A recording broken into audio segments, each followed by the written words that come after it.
الشيطان الحميد أعوذ بالله من الشيطان الرجيم بسم الله الرحمن الرحيم لئن شكرتم لأزيدنكم ولئن كفرتم إن عذابي لشديد اللهم صل على محمد وعلى آل محمد كما صليت على إبراهيم وعلى آل إبراهيم إنك حميد مجيد اللهم بارك على محمد وعلى آل محمد كما باركت على إبراهيم وعلى آل إبراهيم إنك حميد مجيد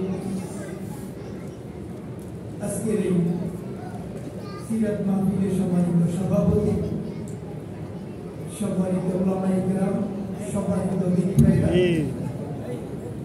আমাকে time limit যতটুকু দেওয়া হয়েছে কথা বলাটা একটু জটিল, তারপরেও আল্লাহ রাব্বুল আলামিনের কাছে তওফিক কামনা করছি রাব্বুল আলামিন যেন সংক্ষিপ্ত পরিসরে আমি সহ আমরা প্রত্যেকে কিছু কথা বলার শোনা এবং কোরআনের রঙে জীবনকে রঙিন করতে পারি, আমরা সেই তৌফিক দান করুন। আমিন আমিন।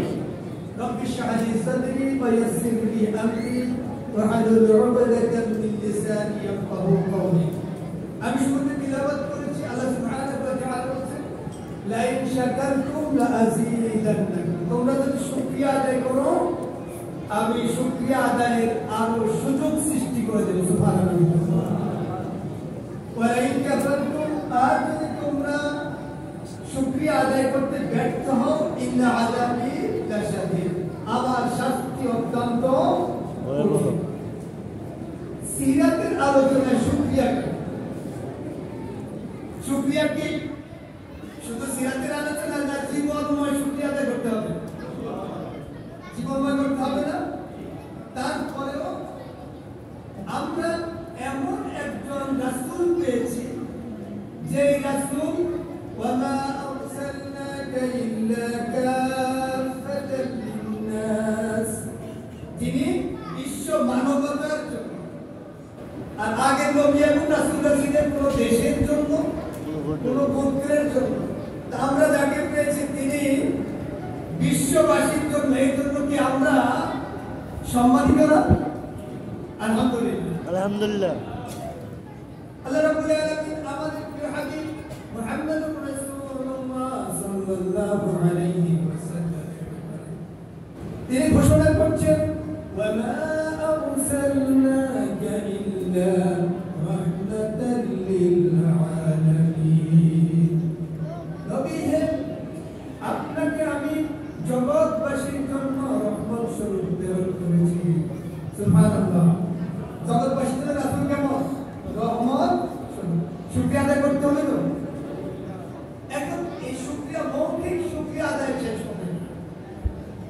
আমাদের রাসূল এমন রাসূল, পূর্ববর্তী নবীদেরকে রব্বুল আলামিন ডেকেছে ইয়া ইব্রাহিম, ইয়া মূসা, ইয়া ঈসা। আমাদের রাসূলকে কি নাম ধরে ডেকেছেন? ডাকেন নাই। কি নামে ডেকেছেন? ইয়া আইয়ুহান নাবিয়্যু, হে নবী, নাম ধরে ডাকেন নাই। এই দিক থেকে আমরা সম্মানিত না? সম্মানিত। রাসূলের উম্মত উম্মাতুন ওয়াসাতা, শ্রেষ্ঠ উম্মত, সেরা উম্মত। আলহামদুলিল্লাহ আলহামদুলিল্লাহ। আমরা কি দরখাস্ত করেছিলাম? না। সেরা উম্মত হওয়ার জন্য? না। সেরা নবীর উম্মত হওয়ার জন্য দরখাস্ত করেছিলাম? তাই শুকরিয়া আদায় দরকার আছে না? শুকরিয়া আদায় দরকার আছে। এখন শুকরিয়া আদায় করব কি করে? রব্বুল আলামিন বলেন কুল ইন কুনতুম তুহিব্বুনাল্লাহ ফাত্তাবিউনি, তোমরা যদি আল্লাহকে ভালোবাসো তাহলে আমার অনুসরণ করো। তাহলে শুকরিয়া আদায় কখন পূরণ হবে? যখন রাসূলের অনুসরণ করা হবে। অনুসরণ না করলে কি শুকরিয়া আদায় হবে? অনুসরণ না করলে শুকরিয়া আদায় হবে না। মুহাম্মদুর রাসূলুল্লাহ সাল্লাল্লাহু আলাইহি ওয়াসাল্লাম বয়স মাত্র 17। আরবের ব্যবসায়ীদের অবস্থা না করুন, মানুষের অবস্থা না করুন, তিনি চিন্তা শুরু করলেন এই সমাজের দুষ্ট মানুষগুলোকে কিভাবে ভালো মানুষ বানানো যায়। একটা সঙ্গের সাথে যোগ দিলেন, নাম কি? কি নাম? তাই আমরা যারা যুবক আছি, সমাজের অসঙ্গতি, সমাজের অন্যায়, অনাচার, এগুলোর বিরুদ্ধে দাঁড়ানো কার সুন্নাহ? রাসূলের সুন্নাহ। যদি দাঁড়াতে পারি রাসূলের উম্মাহ, আর দাঁড়াতে যদি না পারি প্রশ্ন আছে কিনা? আছে। মুহাম্মদুর রাসূলুল্লাহ সাল্লাল্লাহু আলাইহি ওয়াসাল্লাম 17 বছরে হিলফুল ফুজুরের সদস্য হলেন। সিরাতে ইবনে হিশাম এবং আর রাহিকুল মাহতুব আপনারা যারা পড়েছেন, রাসূল সাল্লাল্লাহু আলাইহি ওয়াসাল্লাম বলেন, লা মুদআ বিহি হাদা, আমাকে যদি এই শপথ, এই বায়াতের জন্য আজকের এই সময় ডাকা হয়, লা আজাবতু কামা ক্বালা ইসলাম, তাহলে আমি আজকেও সেই রকম বায়াতের সাথে যোগ দেব। সুবহানাল্লাহ বিহামদি। তাহলে কি সমাজের অসঙ্গতি দূর করার জন্য ঐক্যবদ্ধভাবে বায়াত গ্রহণ করা, এটা কি কার সুন্নাহ? রাসূলের সাল্লাল্লাহু আলাইহি ওয়াসাল্লামের সুন্নাহ। তাহলে সমাজের অসঙ্গতি দূর করার জন্য শপথবদ্ধ হওয়া দরকার আছে না নাই? আছে। যেখানে আল্লাহর আইন প্রতিষ্ঠিত নাই, মানুষ গড়া আইনের দেশ রাষ্ট্র চলে, এটা দূর করার জন্য কি শপথবদ্ধ হওয়া দরকার আছে না? আছে। তাহলে এটা কার সুন্নাহ? রাসূলের। যদি করি কি হবে? অনুসরণ না করলে পৃষ্ঠ প্রদর্শন। আমরা দেখলাম মুহাম্মদুর রাসূলুল্লাহ সাল্লাল্লাহু আলাইহি ওয়াসাল্লাম 17 বছর থেকে শুরু করে 40 বছর পর্যন্ত, কত বছর? 23 বছর। 23 বছর চেষ্টা করলেন আরবের অসংখ্য বর্বর মানুষগুলোকে সভ্য মানুষ বানানোর জন্য। এই ফুজুল দিয়ে চেষ্টা, বিভিন্নভাবে চেষ্টা, সমাজের কাঙ্ক্ষিত পরিবর্তন হয়েছে? হয় নাই। তিনি যিনি স্রষ্টা তাকে পূজা শুরু করলেন, যে যিনি স্রষ্টা তিনি যদি বিধান দেয় তাহলে কি এই সমাজের অসভ্যতা, বর্বরতা দূর হয়ে যাবে। কোথায় চলে গেলেন? মদিনায়। হেরা গুহায়। হেরা গুহায় গেলেন না?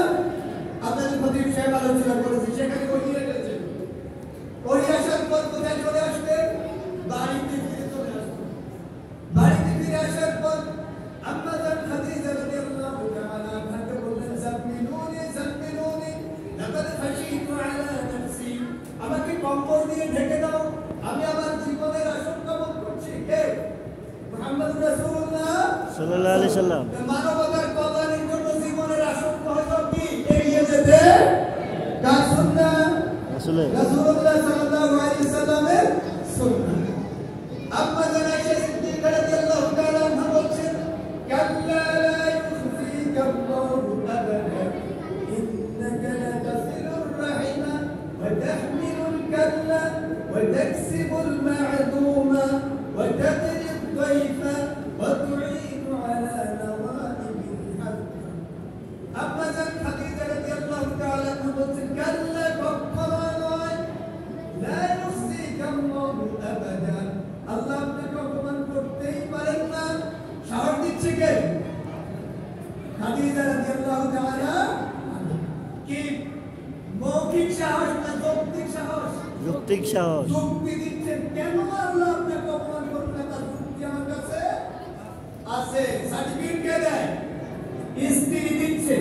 এক নম্বরে আম্মা জান খাদিজা রাদিয়াল্লাহু তাআলা বলেন, ইন্নাকা লাতাসিলুর রাহিমা, আপনি আত্মীয়তার সম্পর্ক রক্ষা করেন। রাসূল কি করেন? আত্মীয়তার সম্পর্ক রক্ষা করেন। এখন তো ভাই ভাই সম্পর্ক ভালো, ভাই বোনের সম্পর্ক ভালো, তাই না? একবার মসজিদের প্রথম কাতার রাসূলের উম্মত হিসেবে আমাদের দাবি একেবারে উচ্চাঙ্গের দাবি, অথচ ভাইয়ের সাথে বোনের সম্পর্ক ঠিক নাই। নাই, বোনের সাথে ভাইয়ের সম্পর্ক নাই। তাই কি রাসূলের উম্মত হিসেবে এরকম করার সুযোগ আছে? না। আমাদের খাদিজা রাদিয়াল্লাহু তাআলা আনহা বলেন, দ্বিতীয় যুক্তি ওয়া তাহমিলুল কাল্লাম, যারা দুস্থ মানুষ তাদের ব্যবস্থাপনার দায়িত্ব আপনি গ্রহণ করেন। সুবহানাল্লাহ। কার সুন্নাহ? তাহলে দুস্থ মানুষের পাশে দাঁড়ানো কার সুন্নাহ? রাসূলের সুন্নাহ। দাঁড়াতে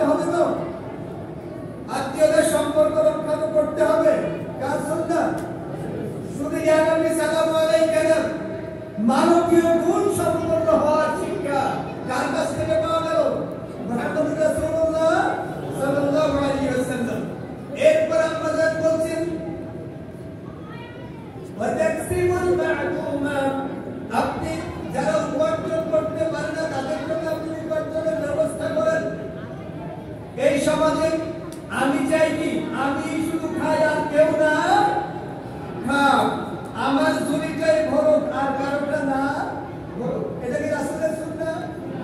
রাসূল কি করেছেন? যারা উপার্জন কম না তাদের জন্য উপার্জনের ব্যবস্থা করেছেন। আপনি মেহমানদারি করেন। এখন তো আমাদের বাসা ছোট হয়ে গেছে, বড় বাসা যদি নেও তাহলে তো মেহমান কেমন আসবে, দুই রুমের বেশি উঠে নেওয়া যাবে না, মেহমান এসে যদি আবার উঠে। খাদিজা রাদিয়াল্লাহু তাআলা আনহা সার্টিফিকেট দিচ্ছেন, আপনি মেহমানদারি করেন, মেহমানদের সাথে ভালো আচরণ করেন। আর যারা সত্যের ন্যায় সত্য প্রতিষ্ঠা করে তাদের সবসময় আপনি সহযোগিতা করেন। সুবহানাল্লাহ বিহামদিহি। আমরা কি স্ত্রীর কাছে সার্টিফিকেট পাবো না? এইরকম সার্টিফিকেট যদি না পাই, রাসূলের কি পাকা ইমানদার উম্মত হয়েছি নাকি কাঁচা? কাঁচা। তাহলে পাকা ইমানদার হওয়ার জন্য সার্টিফিকেট কার পক্ষ থেকে আসা দরকার? স্ত্রীর কাছ থেকে আসা দরকার। এসেছে না রাসূলের? তাহলে কি পাকা ইমানদার পাকা উম্মত হতে হলে সার্টিফিকেট স্ত্রীর কাছে পেতে হবে। দুই, আমরা যদি রাসূলের হক উম্মত মানবীয় এই গুণ, আমরা অবশ্যই আত্মীয়তার সম্পর্ক রক্ষা করতে হবে, দুস্থ মানুষের পাশে দাঁড়াতে হবে, আমাদেরকে উপার্জন কম নয় অভাবী মানুষের পাশে দাঁড়াতে হবে, আত্মীয় মেহমানদেরকে সম্মান করতে হবে, মেহমানদারি করতে হবে। আর যারা সত্যের ধারক আর বাহক তাদের সাহায্যে সব সময় উদ্গ্রীব থাকতে হবে, সব সময় এগিয়ে আসতে হবে। তখন আমরা ইনশাআল্লাহ সুন্নাতটা কার? রাসূলের, মুহাম্মদুর রাসূলুল্লাহ সাল্লাল্লাহু আলাইহি ওয়াসাল্লাম। আল্লাহ রাসূল সাল্লাল্লাহু আলাইহি ওয়াসাল্লামকে কম্বল দিয়ে ঢেকে দেওয়া হলো।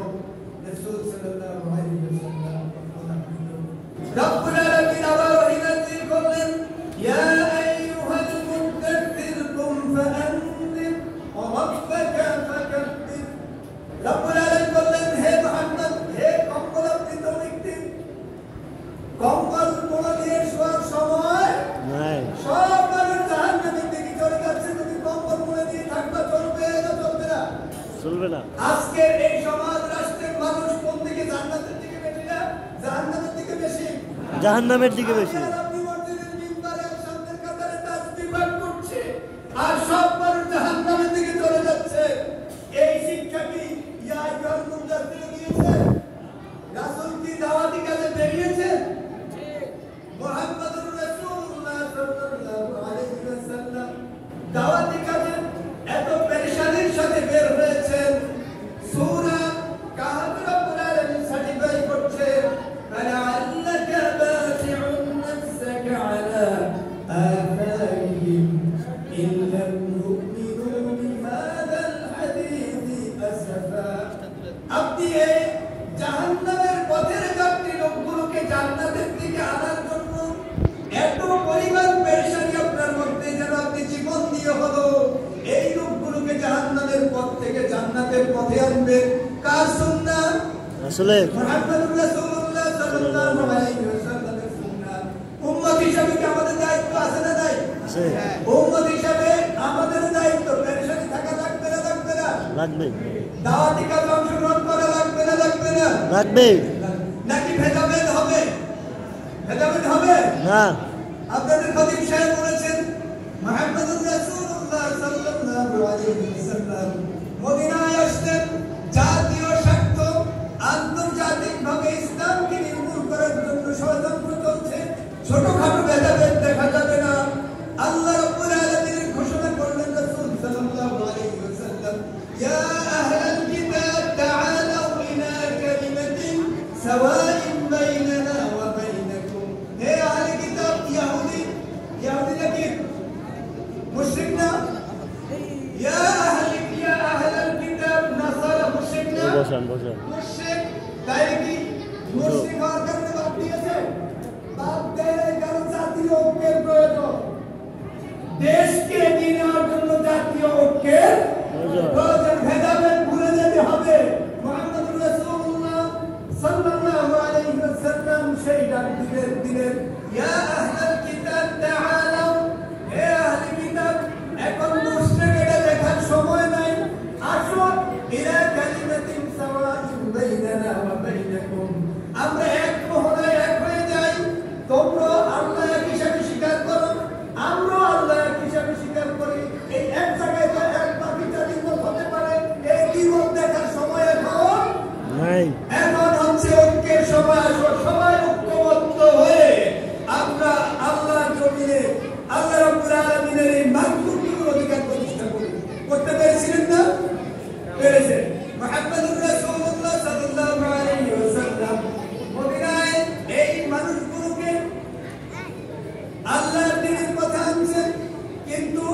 না।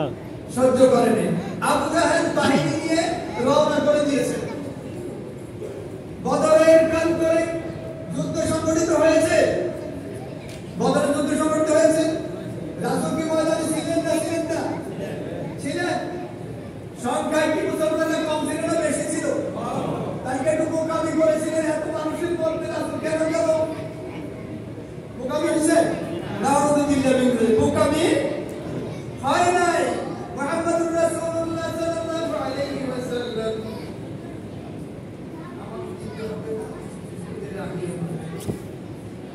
মুহাম্মদুর রাসূলুল্লাহ সাল্লাল্লাহু আলাইহি ওয়াসাল্লাম যখন আরবের এই গোত্রগুলোকে ঐক্যবদ্ধ করলেন, ওই দিক থেকে আবু জাহেলের বাহিনী চলে আসলো। আবু জাহেলের বাহিনী এসে বদর প্রান্তরে হাজির। আল্লাহ রাসূল সাল্লাল্লাহু আলাইহি ওয়াসাল্লাম নিজে সেনাপতি ময়দানে হাজির।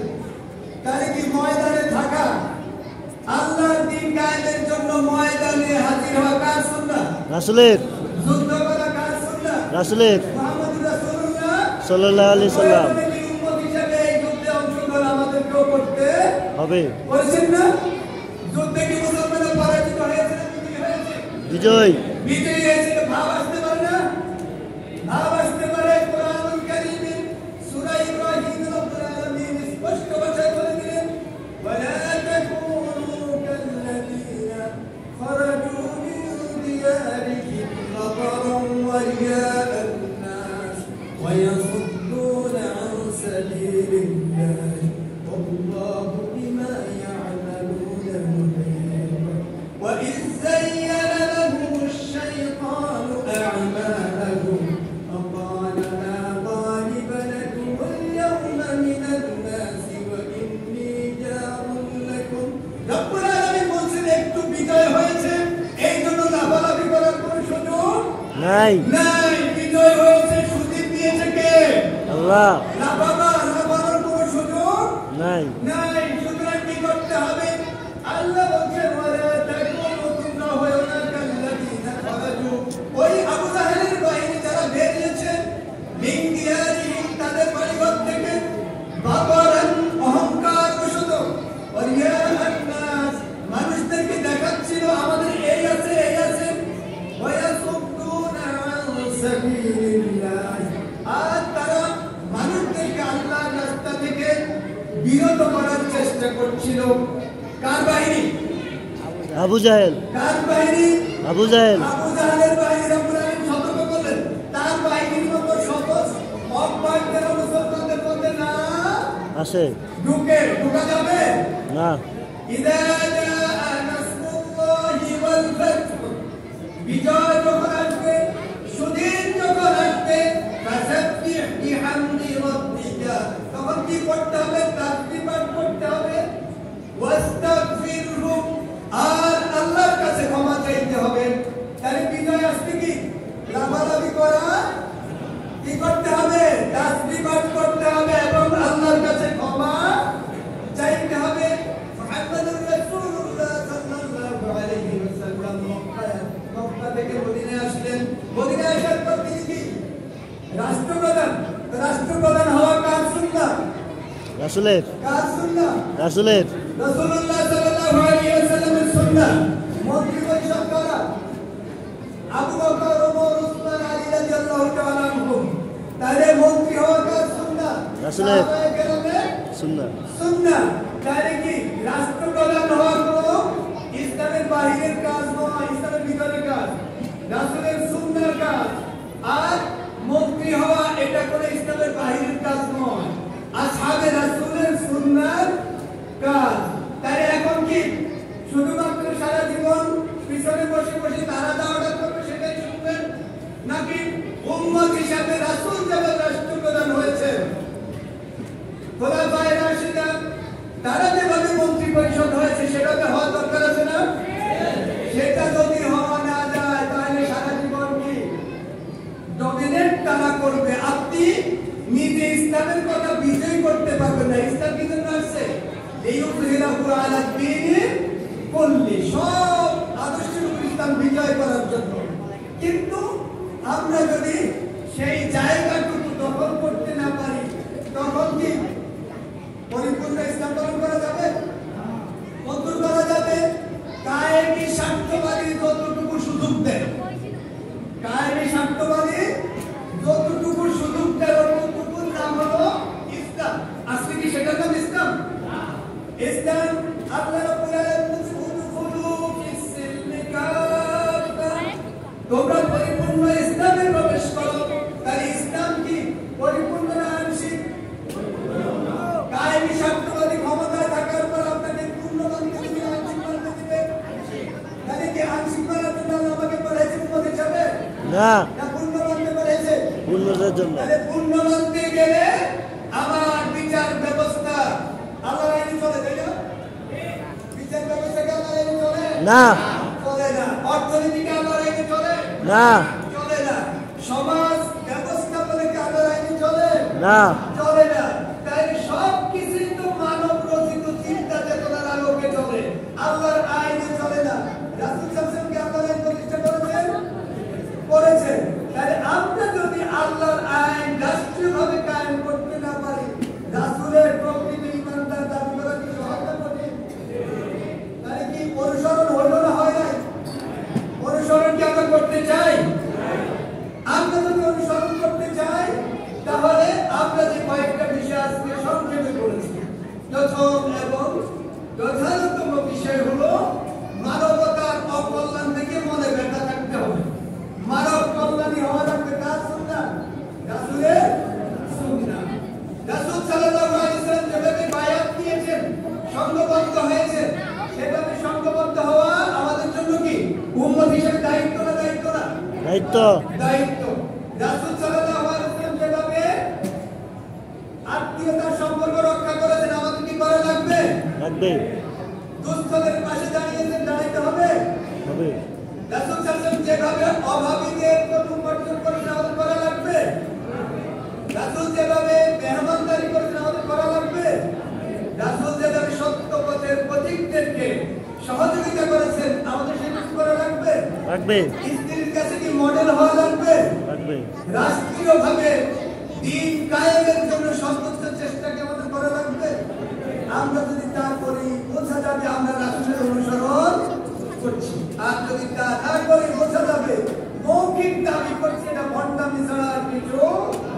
আসুন আমরা শপথ নিই, আমরা